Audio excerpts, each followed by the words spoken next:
Oke, Assalamualaikum warahmatullahi wabarakatuh. Selamat malam semua teman-teman calon sarjana ilmu komputer Unsia. Kita ketemu di mata kuliah proyek pengembangan teknologi informasi dan komunikasi ya. Ini salah satu mata kuliah penciri dan salah satu mata kuliah unggulan dari prodi informatika yang ada di Unsia nih ini ya. Dan mata kuliah ini adalah salah satu mata kuliah yang output ya, output dan outcome based. Di mana di mata kuliah ini teman-teman mahasiswa diminta untuk membuat sebuah proyek ICT ya, proyek TIK, baik itu dalam pembuatan sebuah aplikasi, software, perangkat lunak, atau pembuatan desain aplikasi atau pembuatan simulasi dari sebuah perangkat jaringan, simulasi dari IoT atau bisa juga dari topologi jaringannya atau misalkan dari topologi cloud-nya dan lain-lainnya. Yang pasti ini adalah mata kuliah yang berbentuk ada luarannya, luaran tentang atau mengenai terkait proyek-proyek TIK atau proyek-proyek ICT. Di beberapa minggu lalu sudah saya share untuk tugas, di mana dalam tugas tersebut teman-teman diminta untuk menuliskan atau menceritakan untuk mata kuliah ini di tugas akhirnya atau sebagai outputnya mau buat apa gitu ya, mau buat proyek ICT yang bagaimana, terus siapa aja tim proyeknya, terus akan berapa lama dikerjakan proyeknya, terus nanti menggunakan tools apa untuk namanya monitoring atau progres dari pengerjaan proyeknya. Nah, tools-tools itu seperti misalkan kalau kita bermain di Microsoft ya, ada yang namanya Microsoft Project. Terus kalau misalkan kita yang pakai online tools atau tools-tools yang banyak dipakai sekarang nih, kayak misalkan apa saya lupa namanya, Trello gitu ya, ada Trello, terus juga ada ClickUp. Nah, itu banyak dan sebagainya ya. Atau misalkan ada yang mau menggunakan kayak tools yang bisa manajemen project, bisa mantau progress project, plus bisa untuk kolaboratif project juga. Artinya ada satu project yang dikerjakan secara tim dan dikerjakan secara kolaboratif, misal menggunakan Google Workspace atau Google Console, dan contoh lainnya adalah misalkan menggunakan GitHub. Nah, untuk teman-teman yang sudah mempunyai emailnya Unsia, apalagi sudah mendaftar ke GitHub Student-nya, pasti bisa menikmati beberapa fitur-fitur GitHub-nya dan itu harusnya bisa dimanfaatkan. Oke, itu untuk tugasnya dan untuk Vicon kali ini saya sudah memberikan keterangan. Jadi setiap anggota tim ya, setiap kelompok atau perwakilan anggotanya itu nanti akan mempresentasikan mengenai proyek apa yang nanti akan dibuat yang untuk tugas akhir di mata kuliah ini. Oke, kita mulai aja ya satu persatu. Saya tunjuk atau mau sukarelawan Pak saya dulu gitu. Gimana? Saya dulu boleh, Pak? Wis, semangat sekali. Silakan Mas Noto. Tapi sekalian dikoreksi, Pak, karena Iya kami pasti. baru mulai. Kita Oke, sama-sama belajar bareng, nanti kita akan bahas bareng, kita cek bareng-bareng. Oke, silakan. Boleh ya. kalau mau di-share. Oke, izin, Pak.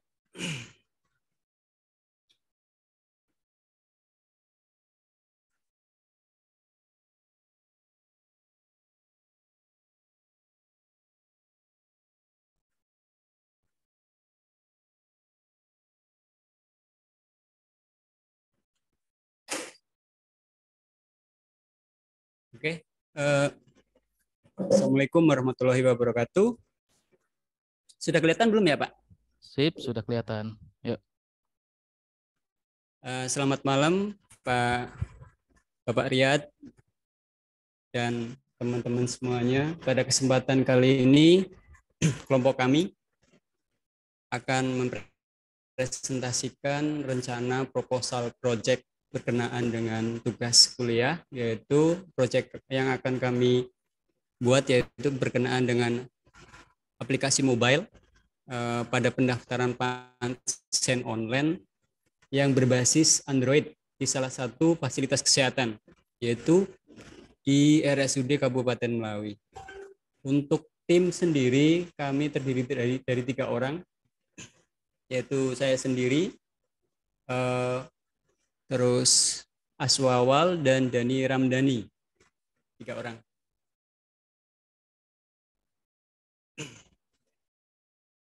Yang akan kami presentasikan yaitu ada beberapa hal. Yang pertama yaitu tentang pengembangannya, itu latar belakangnya, terus tujuannya, fungsi dan fitur, terus manfaat, serta keunikan dari proyek kami serta tools yang akan kami gunakan. Nah, ini gambaran studi pendahuluan dari tempat proyek, latar belakang proyek yang akan kami buat, yaitu dari tempat kerja saya sendiri sebetulnya. Jadi bahwasanya tempat kerja saya ini adalah sebuah fasilitas kesehatan, yaitu RSUD Kabupaten Melawi, dengan beberapa catatan di sini.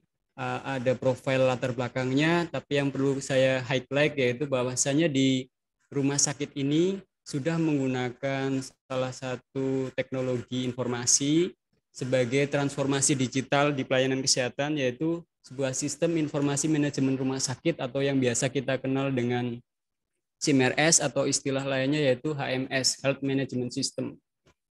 Lanjut, pengembangan ini tentunya berlatar belakang bahwasanya rumah sakit merupakan pelayanan publik yang di mana di dalamnya merupakan yang bisnis prosesnya sangat kompleks. Terus tuntutan juga bahwasanya di fasilitas kesehatan dalam Permenkes nomor 21 tahun 2022 bahwasanya rumah sakit, bahwasanya di fasilitas pelayanan kesehatan itu adanya transformasi digital kesehatan, dan ini salah satunya dengan pengembangan aplikasi Citizen Health App.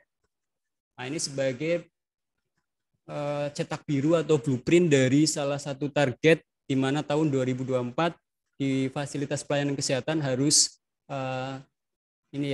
penggunaan teknologi informasi itu sudah masif gitu. Salah satunya yaitu ada konsep satu sehat. Terus perlu diketahui bahwasanya rumah sakit kami atau RSUD Melawi ini tadi di awal sudah disebutkan sudah menggunakan teknologi informasi yaitu SIMRS, tapi ada salah satu pelayanan yang modulnya itu belum tersedia, yaitu adanya layanan aplikasi mobile-nya. Nah, berangkat dari latar belakang ini, jadi rencana proyek kami untuk dikembangkan yaitu aplikasi mobile pendaftaran pasien online berbasis Android untuk mendukung transformasi digital di bidang kesehatan.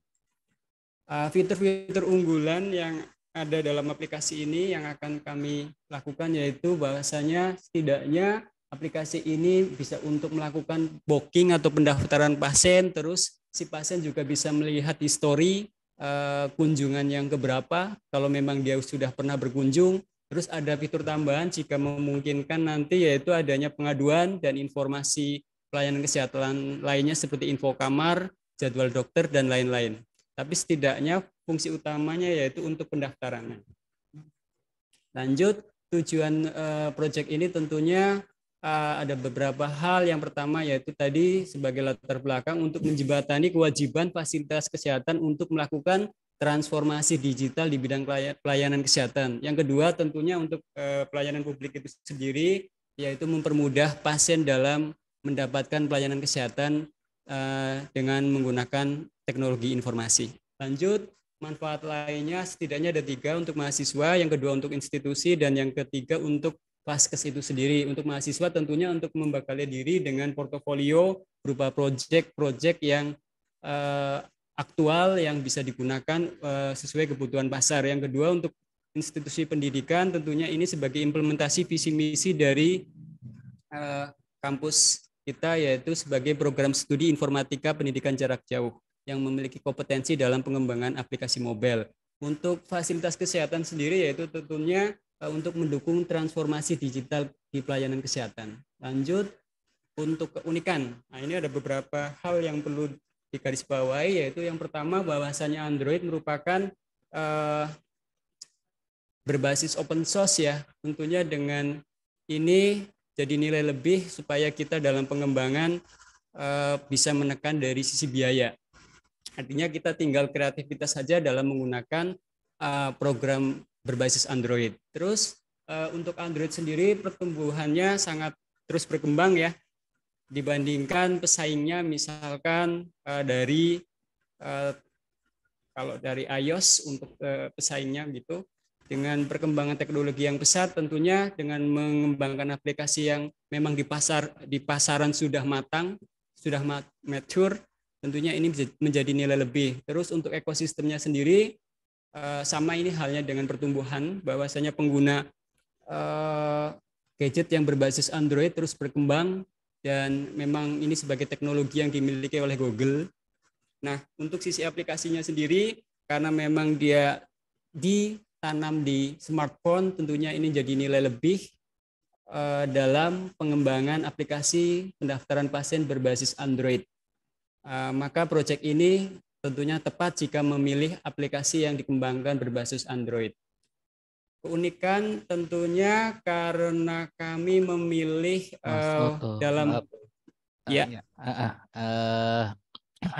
oke, sorry ya di stop atau dipotong dulu sebentar. Oke, ini Mas Noto sepertinya sudah sering baca-baca tentang skripsi atau jurnal-jurnal tugas akhir S1 nih. Jadi formatnya bener-bener kayak proposal atau bab satunya skripsi ya. Ya, apa bagus-bagus kalau kayak gitu. Jadi udah mulai melangkah ke arah situ ya. Terus kalau saya perhatiin ini gaya bicaranya mirip Pak Iwan banget. Oke, makasih Pak. yang mau saya tanya nih, yang Ya Pak, pertama, untuk anggota timnya itu posisinya apa-apa aja ya? untuk posisinya sebetulnya tetap kolaborasi Pak. Mm. Jadi semua Tapi orang punya pekerjaan atau job yang sama. mungkin nanti akan ada spesifikasinya. Misalkan untuk programming bisa jadi saya ada sisi kelemahan karena saya memang latar belakangnya bukan sekedar, maksudnya latar pekerjaannya itu nggak langsung berkaitan dengan teknologi. Mungkin nanti Mm. teman-teman Aswawal atau Dani Amrandi yang sudah punya jam terbang di core pemrogramannya, tentunya akan saya kasih porsi lebih untuk uh, apa namanya pengembangannya Pak. Namun Oke, demikian saya tentunya sebagai leadernya akan berkontribusi juga. oke. uh, itu sih Pak. Berarti nanti kalau misalkan kayak ada apa ya buat share-share aja kalau misalkan lagi ada tender atau segala macam di dokumen kayak software requirement system itu ya. eh Biasanya kan untuk tim itu kan ada dispesifikasikan tuh. Kayak misalkan Mas Noto tadi sebagai leader atau bisa kita namakan sebagai PM-nya atau project manajernya gitu. Nah, yang sebagai developernya siapa, sebagai desainernya siapa, atau yang sebagai developer siapa, sebagai analisis siapa. Bagusnya sih seperti itu masukannya ya. Terus Oh ya yang Pak. kedua nih, tadi kan disebutkan kenapa ini berbasisnya Android atau platformnya pure Android gitu ya, nggak membuat multi platform. Ada beberapa statement yang menyatakan perangkat ini masih lebih banyak Android di pasaran. Terus perkembangan-perkembangan juga lebih cepat nih Android dibandingkan dengan kompetitornya. Tapi kalau misalkan kita ngelihat tren ya, Android sama iOS ini udah mulai saing-saingan nih dari mulai penjualan, dari mulai pengembangan. Nah, pada saat kita membuat sebuah project, apalagi kita menyebutkan nilai jual, terus nilai keunikan atau uniqueness-nya, dan kita ada stat ya, kita menyetet atau kita membuat sebuah pernyataan tertentu seperti ini, itu kalau bisa ada datanya. Misalkan berdasarkan survei di web mana atau berdasarkan survei di penelitian mana yang menyatakan penggunaan smartphone yang berbasiskan OS-nya Android itu masih mendominasi. Nah, makanya kita berani bilang seperti itu dan segala macamnya. Terus secara perkembangan software ada yang head to head atau ada yang pernah nge-compare gitu kan. Nah, kita juga baru bisa bilang seperti itu. Kalau misalkan dari sebuah presentasi seperti ini gitu kan yang nanti mungkin ada dipublikasikan atau dibuatkan karya ilmiah atau ya pada suatu saat nanti mungkin Mas Noto punya sebuah perusahaan sendiri dan presentasi ke klien gitu kan. Nah, itu kalau misalkan ada pertanyaan-pertanyaan gitu kalau kita punya landasan datanya enak jawabnya. Tapi kalau kita nggak pernah nggak punya landasan datanya atau minimal gini lah kita punya riset gitu ya, punya riset yang pernah kita lakukan sendiri gitu, kita tunjukkan seperti ini risetnya. Gitu Mas Noto. Nah, terus yang tadi belum saya lihat lagi adalah ini kan proyek ya, proyek ICT ya. Kalau tadi kan udah dijelaskan tuh deskripsi rencana fungsinya, alasan tujuan membuatnya, manfaatnya, uniknya. Dalam sebuah proyek ICT, apalagi kan kita belajar di mata kuliah proyek ini lebih fokus ke arah manajemen proyek. Memanage proyeknya seperti apa? Mas Noto nanti dan Teams itu memantau progres pengerjaan proyeknya itu gimana. Apakah hanya tinggal report-report saja tapi nggak ada dokumentasinya atau seperti apa. Kalau misalkan di project kita kerjakan dan mantau progres pengerjaan kita hanya berdasarkan report tapi nggak ada dokumentasi, terus kayak nggak ada to-do list, nggak ada targetnya, gitu ya, agak berat. Nggak punya kayak pegangan pasti untuk minimal ya. Kayak misalkan timeline project ini seperti apa. Dari mulai start nih, planning gimana, startnya di mana, terus di step satu ngapain, ada paralelkah dengan step yang lainnya, di yang kedua ngapain sampai dengan projectnya selesai diimplementasikan itu contohnya butuh waktu berapa lama. Pakai apa tools manajemen projectnya? Kami kemarin memutuskan pakai ini Pak, Microsoft Teams Pak. Microsoft Teams. Ya, Teams. Oke, di Teams. Sama ada buat kolaborasi timnya pakai GitHub. GitHub ya Pak. Oke, terus untuk Excel, OneNote, Microsoft. Oke. Sudah pernah coba buat kolaborasi atau pakai tools manajemen project di Microsoft Teams? Baru baru explore gitu Pak. Terutama kan kita pakai akun yang dari kampus itu sih Pak. Mm-mm. Mm. Jadi nanti kan bikin Teams dulu ya. Ya. Bikin Teams, terus nanti dalam Teams itu bikin apa tuh di situ? To-do list Pak. Bikin to-do Sama list. timeline karena tentunya memang sih belum ditampilkan di presentasi ini untuk timelinenya Pak. Oke, di Microsoft Teams itu ada aplikasi tambahan yang namanya Planner and To Do Tab to Channel. Nah, itu mungkin nanti bisa dieksplor ya. Gitu. Jadi kayak ada apa nanti misalkan Mas Noto udah download aplikasi Teams-nya, terus udah buat timnya.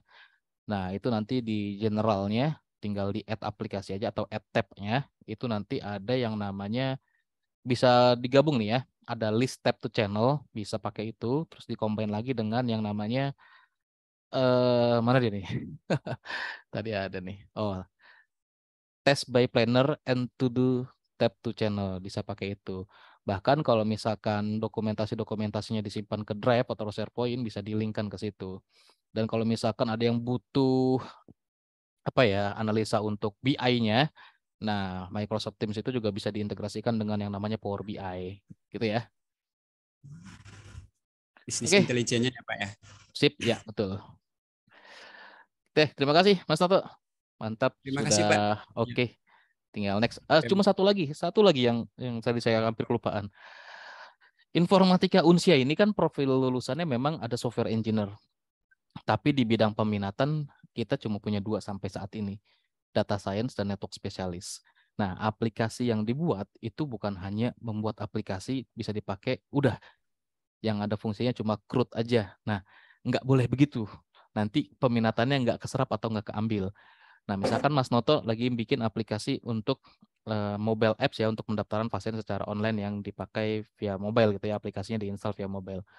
Ada nggak sisi data science-nya atau algoritma data science yang dimasukkan ke situ? Semacam machine Misalkan learning gitu Pak. betul kayak misalkan ada logika fuzzy-nya, apa fuzzy logiknya di situ boleh, atau misalkan di aplikasi mobile-nya ini ada chatbot-nya. Nah, kayak gitu. Itu baru bisa buat nanti jadi skripsi. Tapi kalau nggak ada singgungannya sama sekali atau pure murni bener-bener develop aplikasi yang tanpa, ya misalkan mau pakai framework apa gitu. Nah, tapi nggak ada sisi data science-nya gitu ya. Nah, itu nanti agak berat tuh buat dijadiin atau dimajukan menjadi tugas akhir atau skripsinya. Gitu Berarti Mas ada Toto. sisi lebihnya ya Pak ya, supaya sesuai Eh dengan visi misi gitu ya Pak ya. dimasukkan unsur-unsur data science-nya, baik itu AI-nya, machine learning atau mau NLP ya boleh gitu ya. Atau misalkan sekedar data mining ya, nah silakan boleh. Yang penting ada unsur data science-nya. Tapi kalau untuk mata kuliah project ini belum, nanti untuk skripsi baru gitu ya. Pak, tapi kalau misalkan ini diproyeksikan jadi skripsi memungkinkan ya Pak ya? Bisa tinggal tambahin itu tadi, unsur data science-nya dimasukkan. Gitu ya. Misalkan pencari apa untuk information retrieval atau pencarian data kembali dan segala macamnya lagi itu bisa dimasukkan tuh ada logika-logikanya. Termasuk histori kunjungan personal health-nya ya Pak ya. Nah, Kalau itu bisa. misalkan saya pengguna mobilenya itu saya tahu, oh saya udah pernah berkunjung berapa kali, sakit apa aja gitu Pak. Ya, tapi tetap dengan menggunakan algoritma yang ada di bidang data science. Banyak kok itu algoritmanya, nggak terlalu susah juga kok ya. Karena kan data science sebenarnya hanya ilmu untuk mempelajari pengembangan data ya, sains data ya. Yang penting pengolahan datanya menggunakan salah satu metode ya, bukan saya juga nanti saya jelasin juga metode dan metodologi itu beda.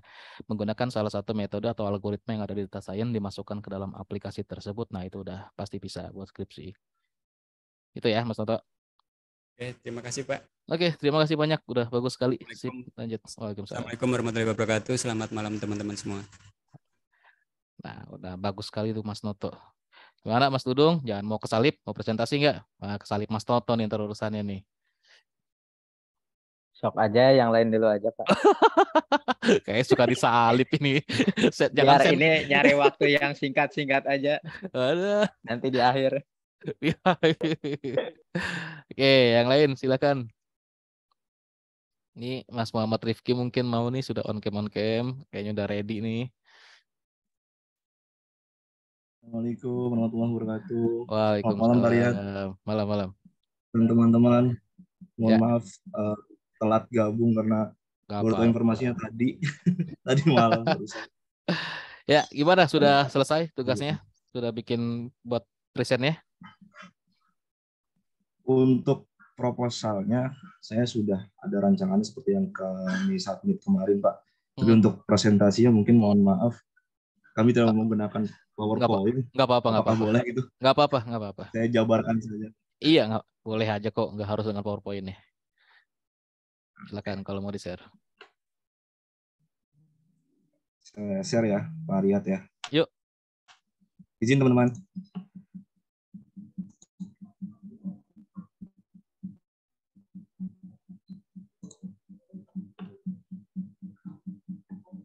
Apakah sudah terlihat? Sudah, sip. Sudah. Baik, saya awali bismillahirrahmanirrahim. Assalamualaikum warahmatullahi wabarakatuh. Salam sejahtera, salam swastiastu, namo buddhaya, salam kebajikan. Yang saya hormati Pak Riyad, selaku dosen mata kuliah P3 TIK, lalu Kaprodi, sekaligus Kaprodi, dan teman-teman semua yang berbahagia pada malam ini, izinkan saya untuk mencoba mempresentasikan apa yang kelompok kami buat, yang beranggotakan Pak Ali, sedang berhalangan hadir kebetulan karena sedang melakukan proyek e-rapor sepertinya, karena beliau sangat aktif di kegiatan sekolah saat yang sedang ada di perjalanan. Langsung saja, sepertinya untuk proyek yang kami akan coba develop nanti untuk presentasi atau untuk pameran nanti, yang pada akhirnya nanti sebagai tugas akhir mata kuliah ini, itu saya coba untuk membangun sistem informasi data peserta didik berbasis web dengan framework kode Igniter atau CI. Dalam web development ini saya menggunakan CI. Kenapa? Karena mudah untuk kami sharingkan atau kerjakan terutama, dan teman-teman beranggotakan kami setuju sepakat bahwasanya mereka pada dasarnya sudah mengenal yang namanya pemrograman berbasis web PHP atau PHP yang natif paling tidak. Tapi kita tidak menggunakan natif, langsung menggunakan framework untuk dibantu berbagai library yang ada di dalam CI. Nah, pada dasarnya kami menentukan ini karena kami menggunakan atau berpikir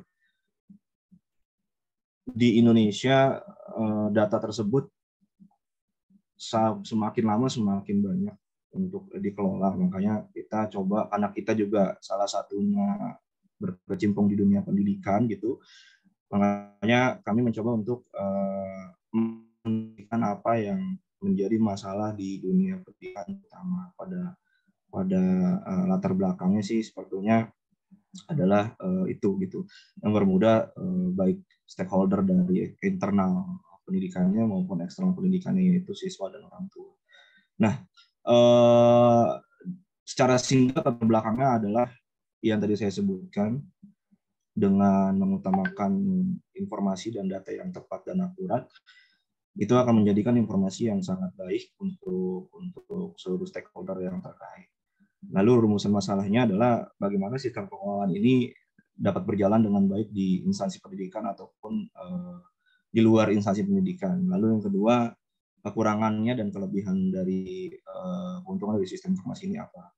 Dua rumusan masalah yang mungkin akan kita jawab nanti, dan mungkin extend-nya mungkin apa yang tadi sudah saya dengarkan dari Pak Riyad terhadap perancangan software development yang lain punya Mas Noto, bahwasanya informasi atau sistem itu tidak hanya nanti menggunakan framework ataupun development software saja, tapi ada bumbu sedikit pengolahan datanya seperti apa di back end, seperti itu. Intinya sih itu yang saya tangkap, mudah-mudahan betul, nanti mohon dikoreksi.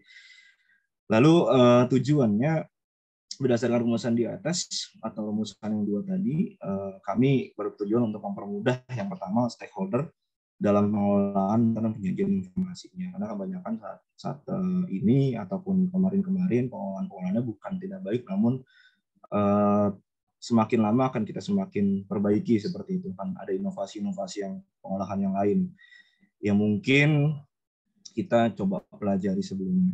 Lalu mempermudah siswanya atau pihak eksternal dari instansi pendidikan itu dalam menerima informasi ataupun memberikan informasi dalam kebutuhan-kebutuhan yang terkait dengan dunia pendidikan. Dan yang terakhir, salah satu menjadi program implementasi oleh pemerintah Republik kita yang jargonnya adalah Satu Data Indonesia. Apakah Satu Data Indonesia ini berarti luas, yaitu baik perhimpunannya, penghimpunan data, pengelolaan data, bahkan sampai output datanya seperti apa. Dan sampai dengan pemanfaatan data kembali untuk dijadikan informasi lagi. Terus circle-nya seperti itu. Lalu manfaatnya dalam perancangan program software yang kami akan coba kembangkan, itu dapat dijadikan dasar untuk eksperimen selanjutnya. Lalu yang kedua, memberikan wawasan yang pengetahuan tambahan kepada pembaca ataupun nanti sebagai pengguna dalam apa sih yang bisa dilakukan oleh programan berbasis PHP dan menggunakan framework ini. Bagaimana caranya menggunakan framework ini, lalu kemudian apakah framework ini akan terus berkembang nantinya, dan apakah framework ini akan digunakan juga ke depannya. Lalu yang ketiga, itu mengoptimalkan sumber daya manusia dengan beralih dari manual based working ataupun sistem kerja manual menggunakan paper, beralih menjadi digital based working ataupun menjadi paperless ya, semuanya menggunakan teknologi. Jadi tidak harus kita menyampaikan informasi tulis menulis, kemudian mengisi form dengan manual, difoto lalu dikirim, tapi tidak, kita berbasis data yang orang yang jauh pun bisa menerima informasi tersebut, termasuk kita yang sedang berdialog di sini. Kita menggunakan program digital based working. Dan yang terakhir, mewujudkan program pemerintah tadi yang mengutamakan atau menginformasikan program Satu Data Indonesia. Nah, yang paling utama adalah keunikannya dalam proyek CIPC ini adalah menggunakan bahasa programan PHP yang mungkin ini sudah menjadi pemrograman yang umum oleh kalangan semua orang. Bahkan PHP ini bisa kolaborasikan dengan mobile development, lalu networking engineering, kemudian Arduino yang biasa Mas Ajang kemarin saya melihat Mas Ajang dari di sini yang kemarin baru bikin acara kolaborasi antara programan PHP dengan Arduino.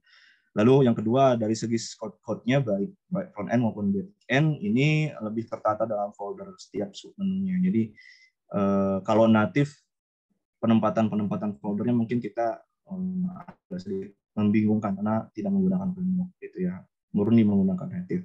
Tapi untuk framework CI kita punya beberapa yang bisa kita pisahkan seperti folder back end nanti front end, lalu ada pengendalian dari sistem back end tersebut di controllernya, lalu di modelingnya seperti model yang digunakan oleh kode igniter atau CI, yaitu MVC, model, views, dan controller. Lalu yang ketiga, dari sisi front end-nya menggunakan desain user interface yang simple. Ya, kita mudah-mudahan tidak memakai template. Kita coba untuk murni dari segi front end-nya menggunakan framework Bootstrap mungkin, tapi tidak di template.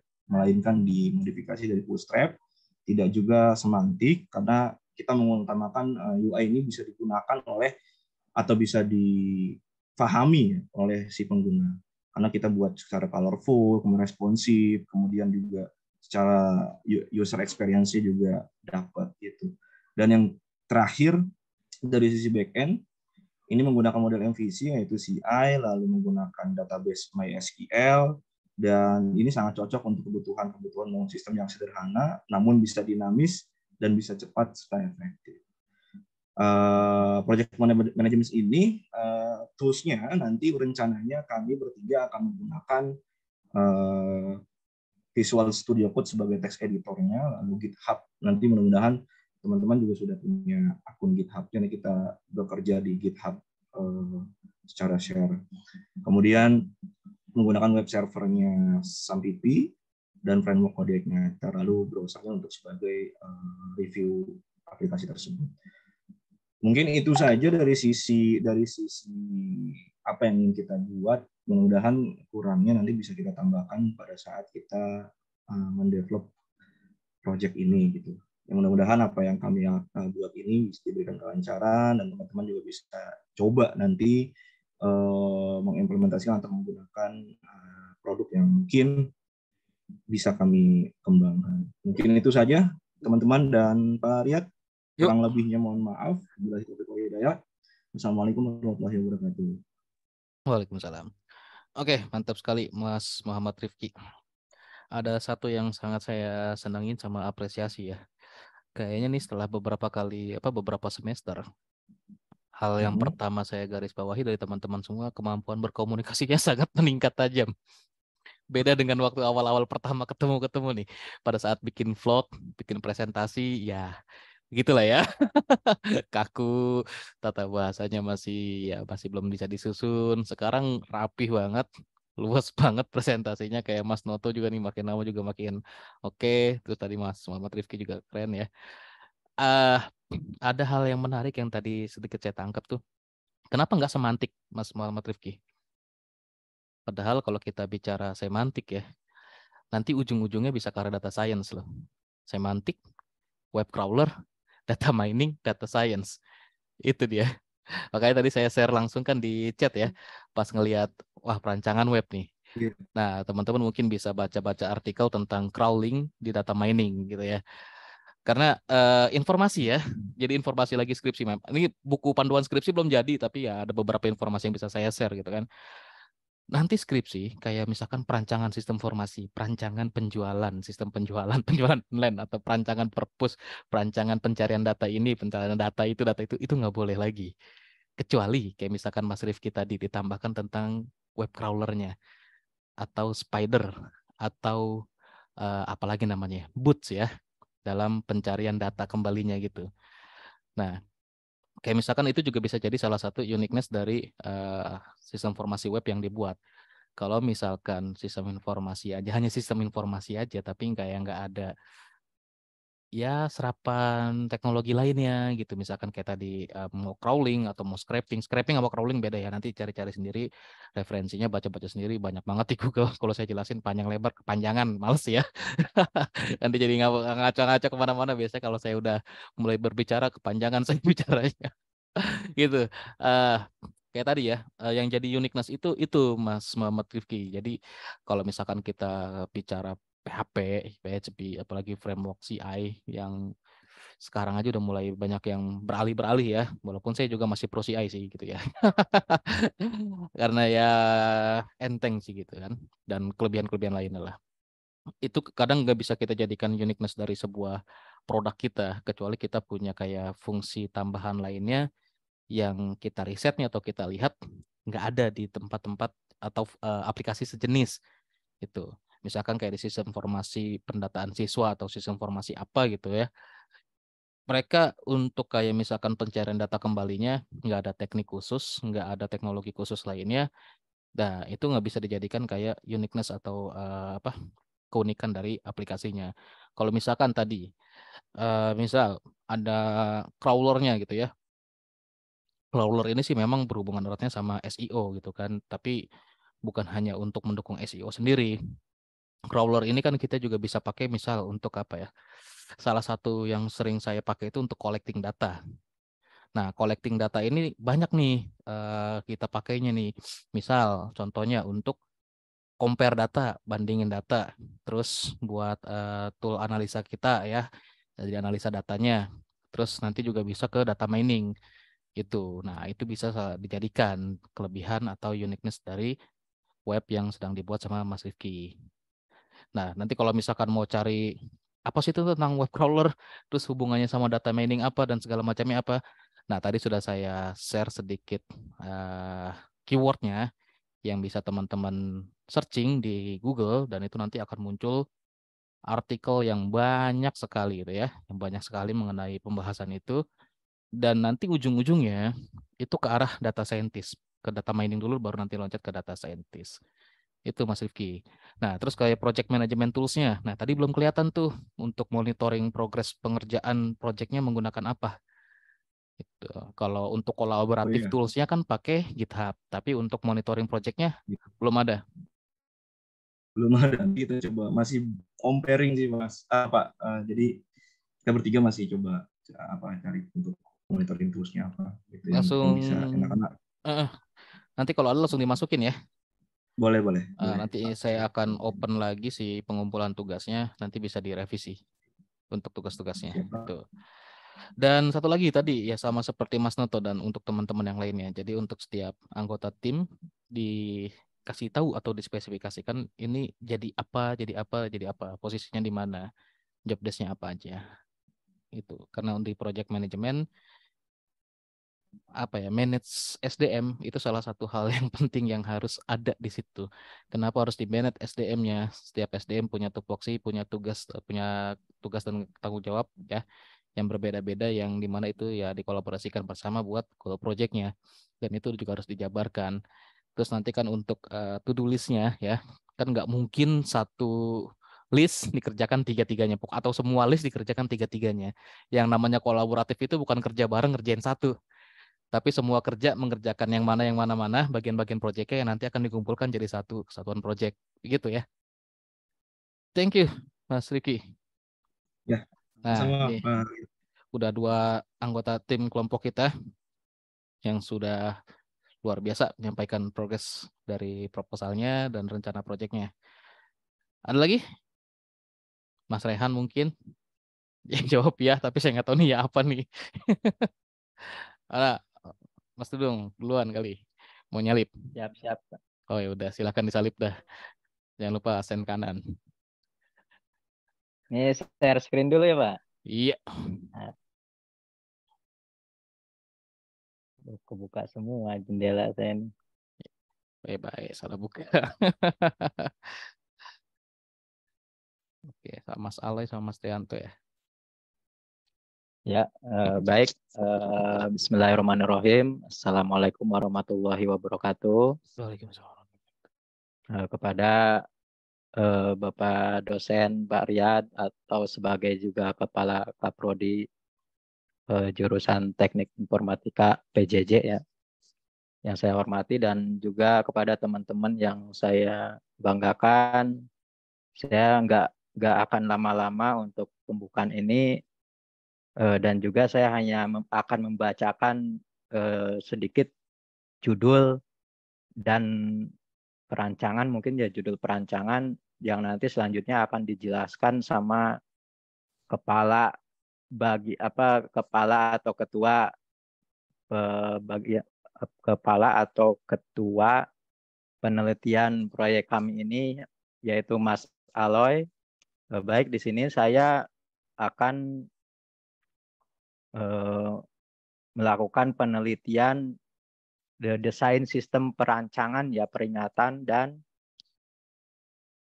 deteksi kantuk pengemudi kendaraan berbasis IoT ya. Sebenarnya bukan untuk kendaraan aja sih, bisa juga untuk di perusahaan industri ya, seperti memasangnya dalam situasi seperti yang kerjanya di bagian mesin pres atau misalkan roll kain dan lain-lainnya. Mungkin di sini saya nggak akan lama-lama sih, kayaknya yang akan mempresentasikan semuanya nanti di bagian Mas Aloy aja. Untuk yang lainnya mungkin nanti saya tambahkan. Silakan untuk Mas Aloy, pembukanya sekian dari saya. Terima kasih saya berikan kepada Mas Aloy. Ya, terima kasih Mas Dudung. Oke. Selamat malam Pak Riyad, Yuk, selamat malam. malam semua. Izinkan saya untuk menjelaskan rancangan penelitian yang akan diteliti, yaitu tentang sistem peringatan dan deteksi kantuk pengemudi berbasis IoT. Untuk latar belakang ini, karena banyaknya kecelakaan di Indonesia yang diakibatkan karena kelelahan, yaitu mengantuk pengemudi, mengakibatkan akibat yang fatal, banyak yang meninggal. Nah, sistem ini akan dirancang selanjutnya Mas Dudung. Atau Mas Dudung tolong di proposal aja yang di share. Yang saya dilepas saja, tak? Apa Iya, proposal aja? Iya. Proposalnya aja ya. Iya. Jadi untuk rancangannya ini diringkaskan dulu. Kita akan menggunakan perangkat Raspberry untuk deteksinya, yaitu kameranya, lalu dengan mini komputernya Raspberry juga menggunakan metode video stream processing dengan mendeteksi kedipan mata melalui eye aspect ratio. Lanjut, Dudung.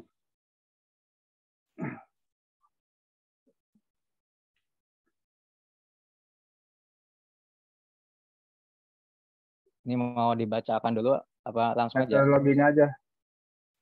Metodologi ya. Halaman berapa sih tadi? Sebentar.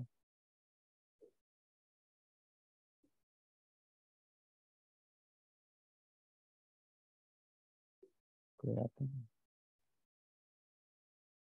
Halaman 17.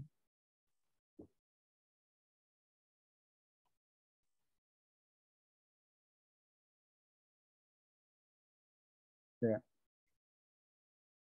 Di sini terdiri dari beberapa komponen, yaitu kamera Raspberry Pi, lalu ada mini komputer Raspberry, terus ada sensor crash sensor, lalu ada sensor for sensitive sensor, lalu ada GPS modulnya. Semua terhubung ke cloud server. Nah, untuk peringatannya itu bisa berupa stiker dan email, dan semua akan di-share ke Webpack server. Dulu Mas Dudung. Lanjut. Ya.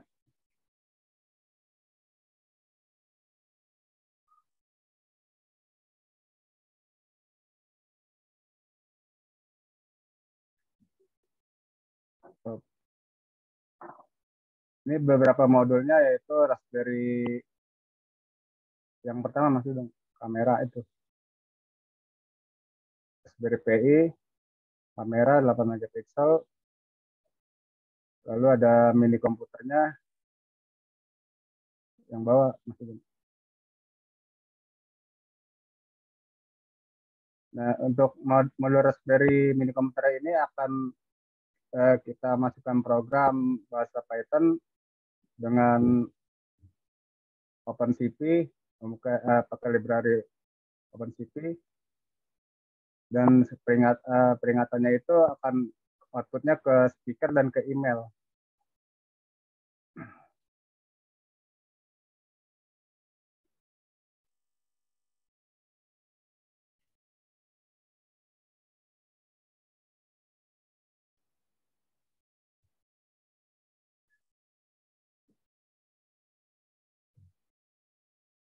Sudah Mas Aloy? Nah, ini Masih bingung juga saya, GPS Pak. buat apa ya? Iya, GPS buat apa itu nih? rencananya gini, jadi ketika sensor itu mendeteksi terjadinya tabrakan atau tumbukan keras, atau terjadi tumbukan keras, sensor itu akan memberi inputan mini komputer Raspberry itu, lalu masuk ke modul GPS, dan GPS itu akan masuk ke email, maksud saya email deteksi titik koordinat terjadi tumbukan atau tabrakan itu. Oke. Nah, itu device-nya atau perangkatnya mau dipasang ke kendaraan pengguna?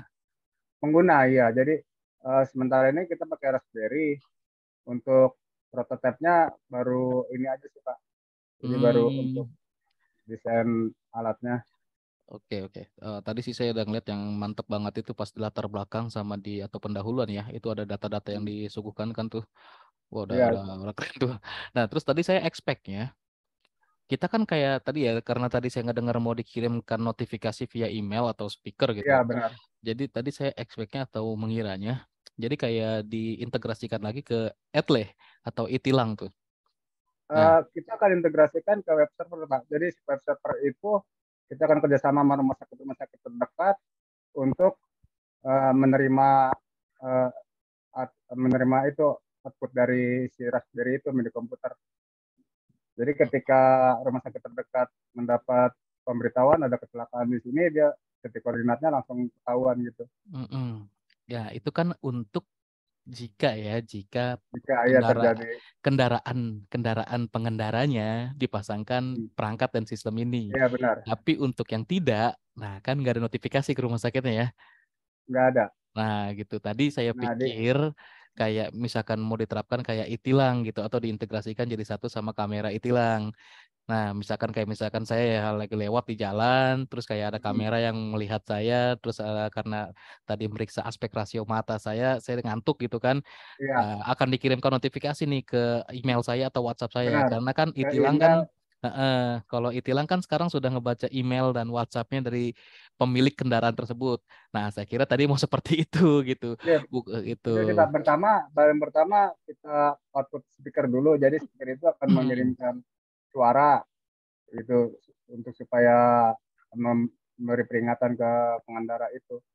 Lalu kedua akan memberi notifikasi ke email pemilik kendaraan atau ke rumah sakit terdekat gitu.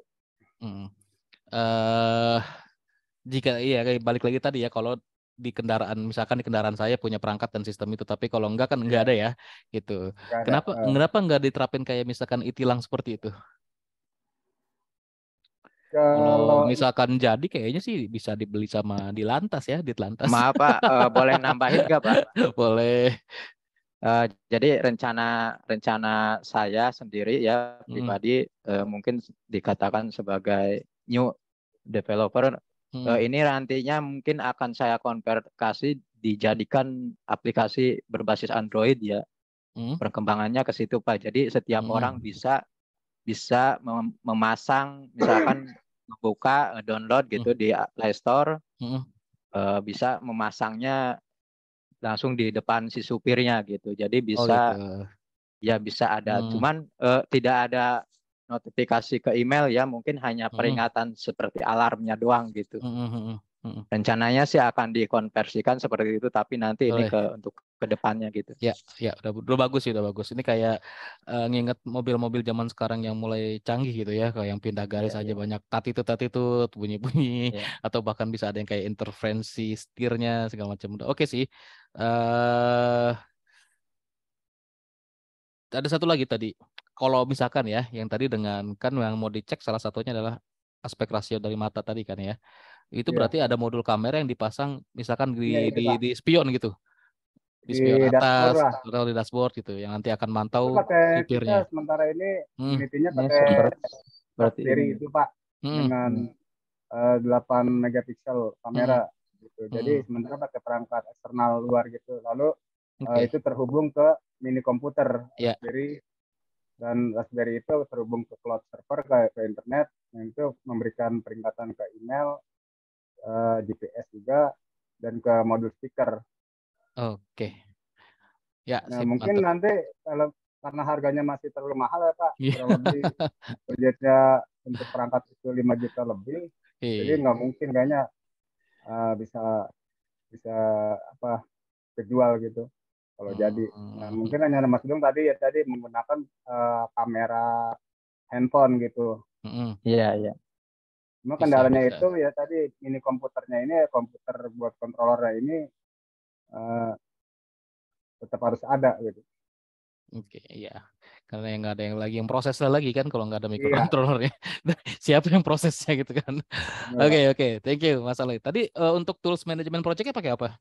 Belum Saya disebutin ya. sementara ini sih pakai Microsoft Project, Pak, tambah Excel Oke, aja untuk bikin kurva S-nya, untuk oke. schedule time-nya, untuk Hmm, pembagian manpower-nya ya itu sih belum kepikiran sih Pak, cuma baru rancangan aja. Oke. Tapi udah Siap. kebayang lah kalau itu Ya, siapa project manajernya, siapa supervisornya, siapa ininya, sip. bagian Jangan, mejarnya. jangan lupa nanti dicantumkan ya. Nanti kan saya open lagi buat tugas. Nanti itu bisa direvisi tugasnya. Iya Pak. Ya udah mantep nih tadi kalau misalkan Kalau untuk sisi ah, komersial gimana Pak ya? komersial, kalau harganya di Indonesia ya, di Indonesia kalau misalkan kayak beberapa masyarakat kan mungkin udah punya Mobil. mobil, terus nggak akan mungkin kayak ganti bisa ganti secepat itu atau semudah itu ganti mobil dengan teknologi yang kayak ada collision warning atau ada advanced security systemnya atau ada advanced safety warningnya, susah kan, mahal harganya. Nah, kalau misalkan teman-teman informatika bisa buat itu dan bisa diimplementasikan ke mobil-mobil jadul gitu, hanya mengambil powernya dengan perangkat yang bisa dipasang di dashboard atau di mana ya, nilai komersilnya oke, asal gitu tadi harganya enggak wah gitu kan, kemungkinan ya optimis banyak orang yang mau make gitu, apalagi kayak misalkan speakernya jadi tiba-tiba kencang kan, begitu lihat nih supir yang ngantuk dibaca aspek rasionya tiba-tiba speakernya jedak Iya, jeduk gitu iya, ya.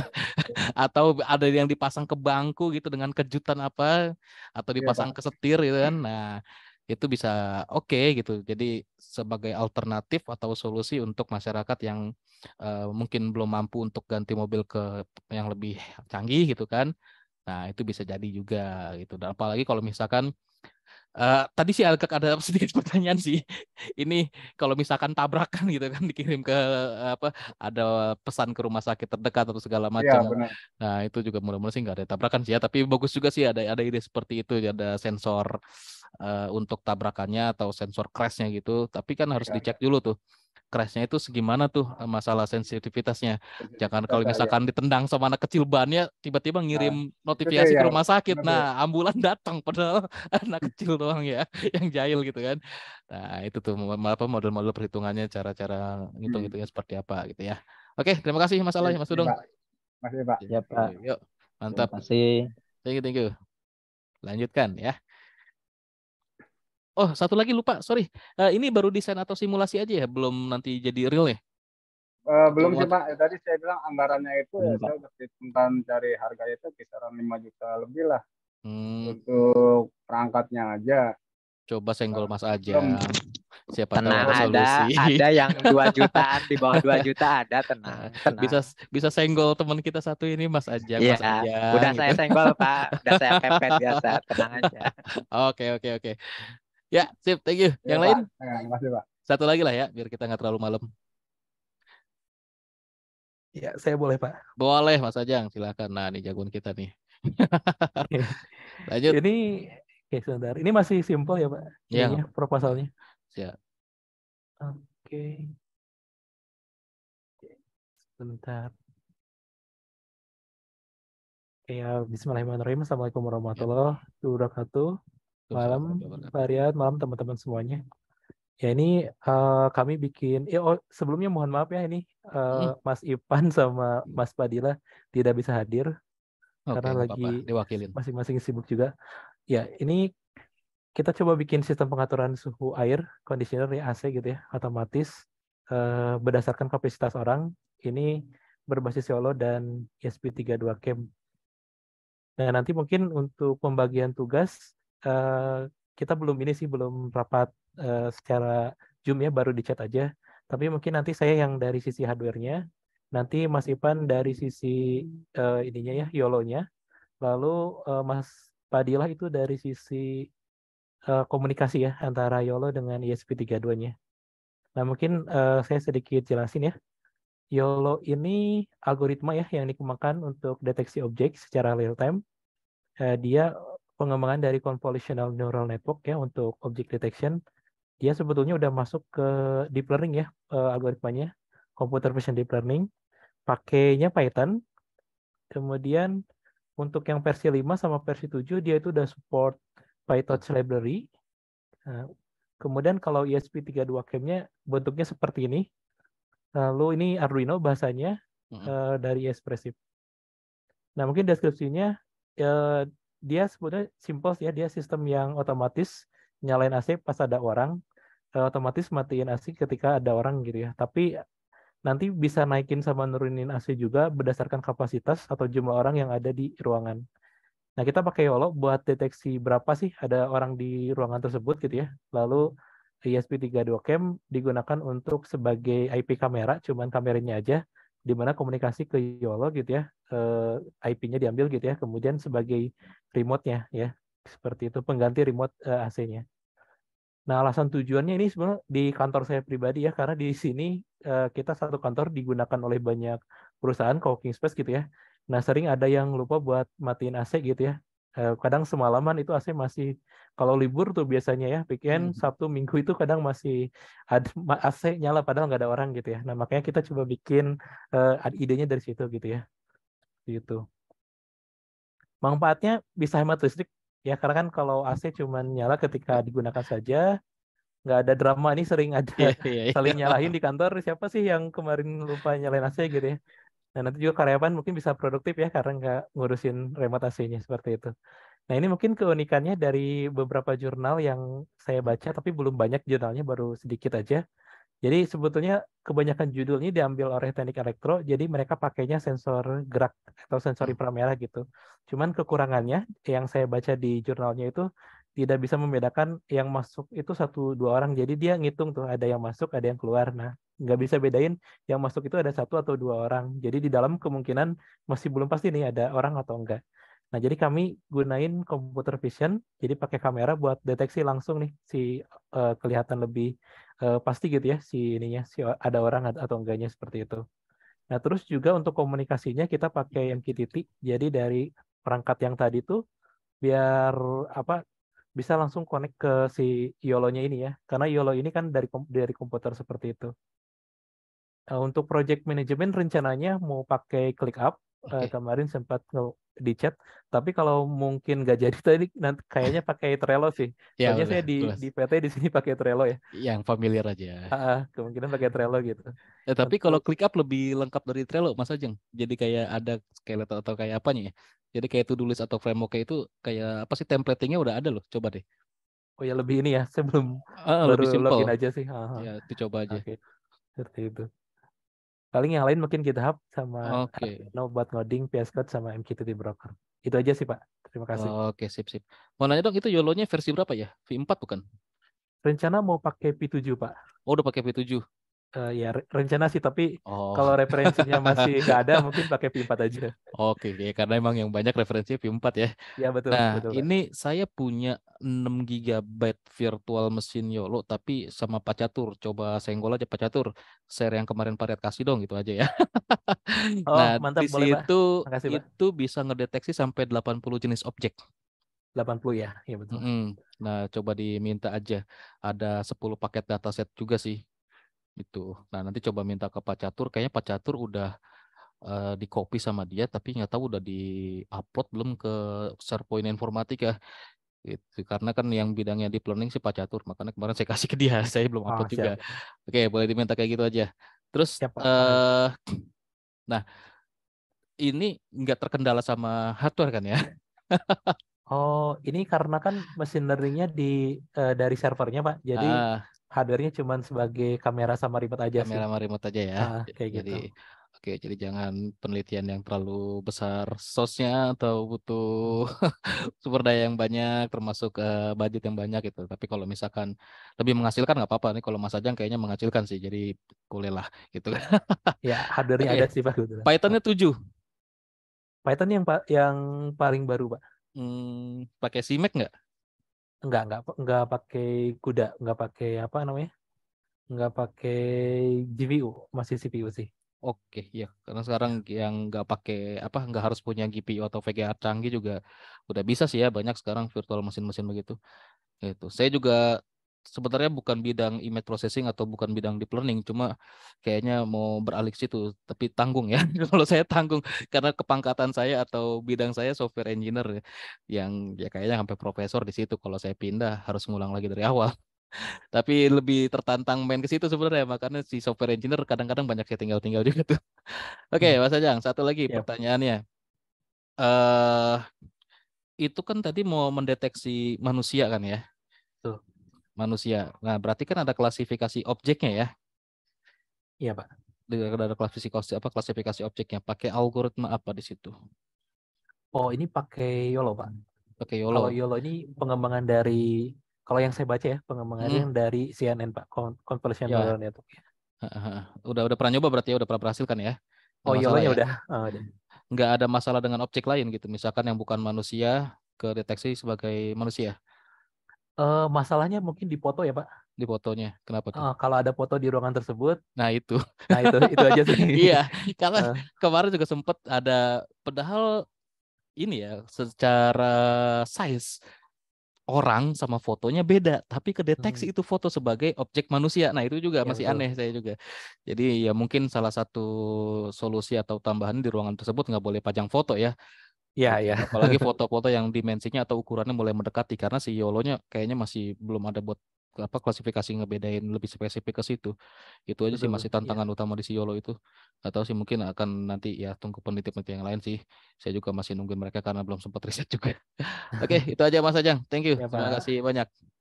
Sudah mantap sekali. Eh sisa 15 menitan lagi lah sampai jam 9 mumpung malam mingguan lah ya. Sekali-kali kan saya jarang banget ada kelas malam minggu loh. Baru kali ini saya loh kelas malam minggu selama berapa semester. Ini Om Dani ini kayaknya dari tadi udah nongol-nongol takutnya ketiduran. Mau saya panggil dulu. Pak Ketua Hima.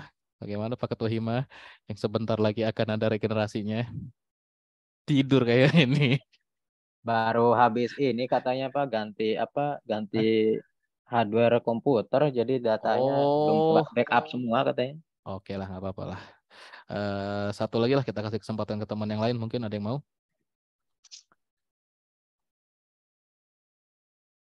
Silakan ada yang mau. Mbak Nur, Hmm, iya nih. Mana nggak ada? Oh ada tuh Nur Halimah. Mbak Nur Halimah nih banter nih komennya di LMS nih. Saya belum ngecek malah. Jos Gandos. Gandos ya.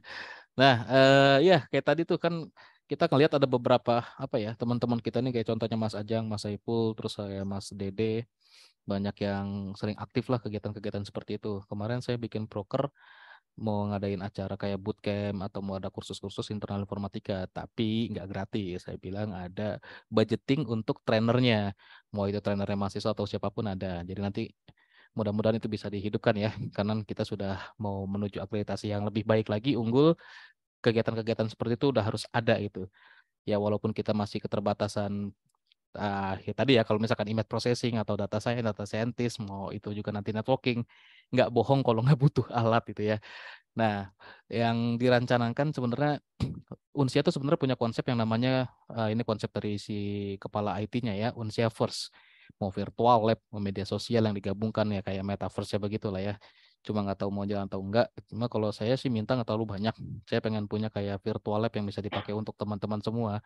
Kayak misalkan si apa virtual untuk si YOLO tadi gitu kan si virtual mesinnya. Terus kayak misalkan kayak simulator-simulator yang kita butuhkan yang bisa dipakai bareng-bareng atau kayak misalkan kalau apa kolaboratif tools yang bisa kita pakai atau manfaatin juga bareng. Terus kayak misalkan simulasi nih.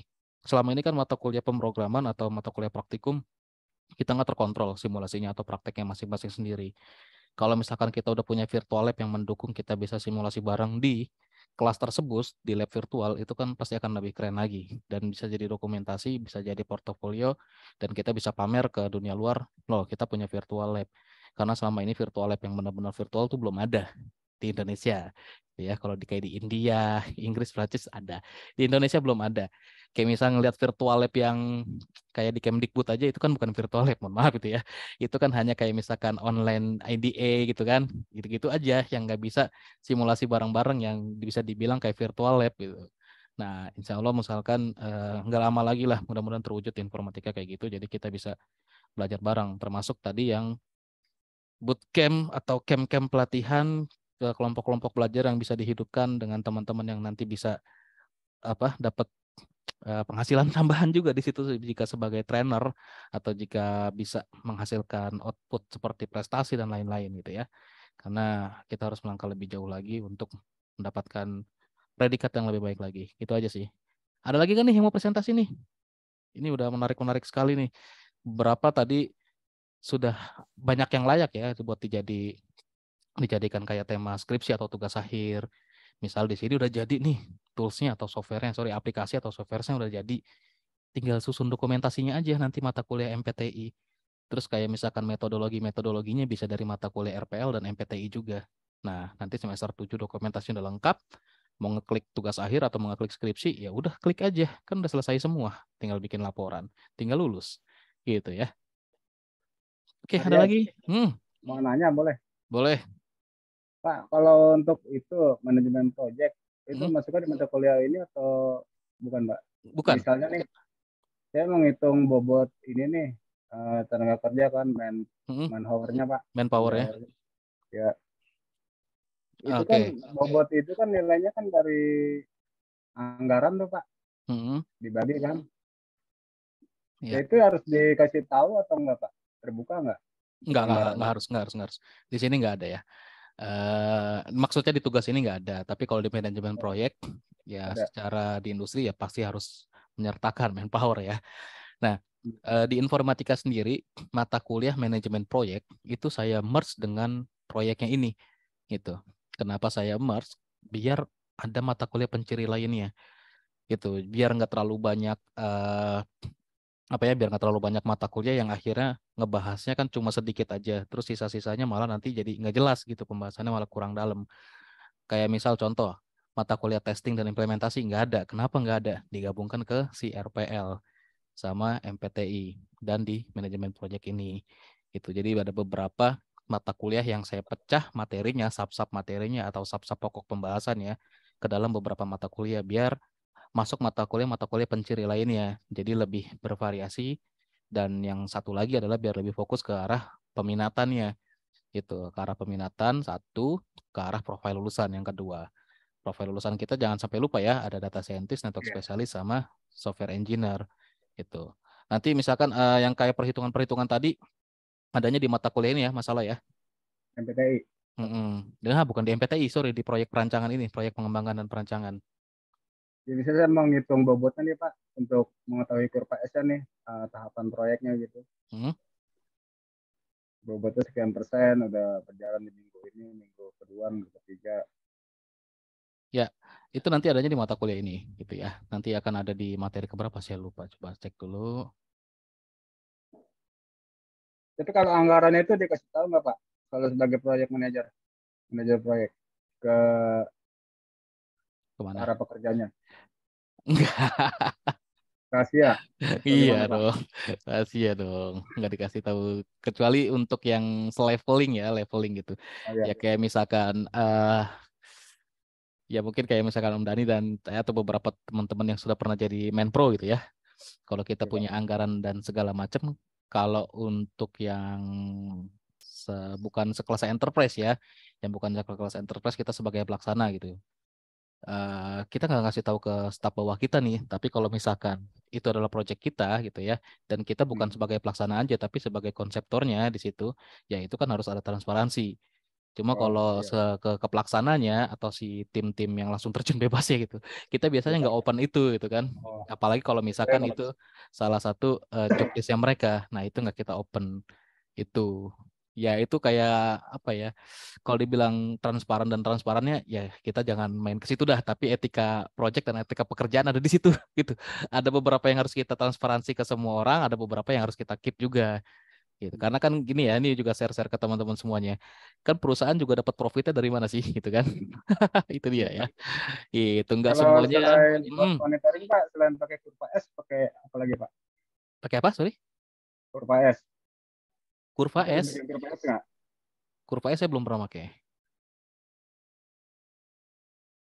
Jadi buat progres dari progres Pak. Misalnya minggu ini nih landai kan, minggu Kurva ke S yang project management itu maksudnya. iya betul Pak. Oh, yang grafik hubungan waktu itu kalau saya biasanya dulu waktu sering makainya apa yang di Microsoft tuh Microsoft Project itu pakainya Iya. constraint, nggak pakai kurva S tuh, jarang dipakai sih. kalau saya di kurva S itu. Karena ngelihatnya bukan dari apa ya, bukan dari ngelihat grafik antara waktu dimulai sampai dengan selesai, terus Iya dicapai sih. nilai materialnya berapa gitu ya. Kita nggak ngeliat situ, tapi kita ngeliat progres speed up-nya kita berapa gitu. Misalkan yang harusnya targeting kita nih untuk planning seminggu, kita bisa speed up 30% dari itu, berarti kita masih punya space berapa lagi yang nanti kita bisa alokasikan ke pekerjaan lainnya yang kira-kira alokasi waktunya terlalu mepet, kita bisa kasih ke situ gitu. Nggak pakai Kalau constraint itu pakai Pak ya. kalau pakai kurva S saya jarang banget sih. Kenapa? Buyang itu kan grafik matematis ya, Iya sih. gitu Ya kan. itu Dan dari banyak bobot banget bobot tadi hitungannya. Pak, bobot pekerjaan yang Bener, harus dihitung menggarangkan dulu itu. manpowernya karena ya tadi Iya benar. matematisnya nggak gampang sih bikin kurva S gitu. Makanya nggak pernah. Terus apa ya, kalau saya kan agak sulit ya kalau namanya bikin asumsi gitu kan. Kalau planning asumsi itu kan kayak tos-tosan ya gitu kan, kita punya planning A kalau iya A-nya jalan, tapi kalau enggak gitu kan. Nah kalau saya paling enak ya bikin primary planning, backup planning, udah gitu aja deh. Kalau primernya nggak jalan, backupnya harus jalan gitu, dan itu udah syarat mutlak. Kalau misalkan dua-duanya nggak ada ya proyeknya gagal. Kalau saya simpelnya kayak gitu kalau misalkan mimpin proyek ya. Kalau kurva S ya memang jarang banget make sih, pernah tahu, sempat belajar juga, tapi nggak pernah dipakai juga di, apalagi kalau misalkan kayak gini loh, untuk project-projectnya kayak misalkan project IT itu waktunya kadang nggak masuk akal. Kayak disuruh orang sulap lah, yang makanya kadang-kadang kita kalau ngerjain project IT mau nggak mau, untuk kayak metode yang kita pakai atau cara yang kita pakai, tekniknya semua pasti basicnya RAD, Rapid Application Iya, ya. Development, pasti RAD semua, yang istilahnya ya, kita ngomong jujur ya, nggak ada waktu buat ngitung begituan. Yang kita paling cuma bikin to-do list kita apa, siapa yang ngerjain, berapa lama timeline lu, udah selesain gitu. Terus backup planningnya gimana? Udah gitu doang. Heeh, yang kayak misalkan kita mau bikin kayak manpowernya, nggak kekejar juga bikin begituan ya. Itu kalau di RAD cukup. Apalagi kalau misalkan kita mau pakainya Scrum ya, yang harus lari-larian kan, sprint terus periksa, sprint periksa, sprint periksa. Kadang-kadang nggak sempat bikin-bikin kayak gitu gitu. Itu yang selama ini Kalau dirasain gitu. proyek berhubungan dengan hardware Pak, kayak Hmm? misalnya implementasi network, jaringan dulu untuk menghubungkan ke sistem tuh Pak, integrasi, itu kan ada waktunya juga Pak. Ya ada waktunya. Oke. Terus ini Pak, Hmm? kalau manajer proyek itu harus punya sertifikat PMP itu Pak, Harus. Di harus sekarang ya. ini minimal punya sertifikasi PMP, itu lumayan sih ya. Tapi ada saya ini nih di salah satu lembaga yang saya pernah sempat ambil sertifikasi dari Android sama ISO, dia juga lembaga yang ini ya, dari BNSP atau LSP. Itu agak murah tuh. Multimatix, coba dicek. Kayaknya di bawah 20, kisaran belasan berapa gitu PMP itu. Cuma gitu ya risikonya ya. Lulus Iya Pak. dapat sertifikat, nggak lulus ya sudah wassalam. Itu resikonya ya. Walaupun tetap dapat trainingnya, tapi pada saat tes lulus dapat, dinyatakan lolos gitu ya, dapat sertifikat, nggak lolos ya nanti bisa ngulang lagi, tapi cuma bayar untuk ujiannya aja. Karena ada ujiannya itu. Coba dicek aja di Multimatic dah. Nah, itu juga apa ya? Oke, Mbak Nurhalimah. PMP itu salah satu sertifikat yang kalau misalkan ada perusahaan open job untuk posisi manajemen proyek atau kayak GM gitu ya, di atasnya manajer gitu, itu banyak yang minta sertifikasi minimal PMP. Apalagi kalau misalkan kayak di proyek-proyek pemerintahan, itu kayaknya syarat wajib. Yang nggak ada itu, tuh proyek dari tendernya aja nggak akan menang kalau ada sumber dayanya yang nggak punya sertifikasi itu. Itu dia. Di kita masih sangat-sangat dilihat sertifikasi atau legalitas dari kompetensi seseorang berdasarkan sertifikat itu. Gitu masalah itu. Teman-teman lainnya buat share-share aja gitu ya. Nah, kalau ada yang punya sertifikat PMP, wah Iya, Pak. kayaknya udah sangat nikmat gitu ya. Oke, Om Dani nggak apa-apa. Mudah-mudahan cepat betul dah perangkatnya. Oke, yang lain aman kayaknya nih lah ya. Kita akhir ini udah 25:08, waktunya malmingan. Saya juga mau ikut MCL nih, mau push rank Mobile Legend ya. Refreshingnya kan cuma malam minggu dan hari minggu kalau saya.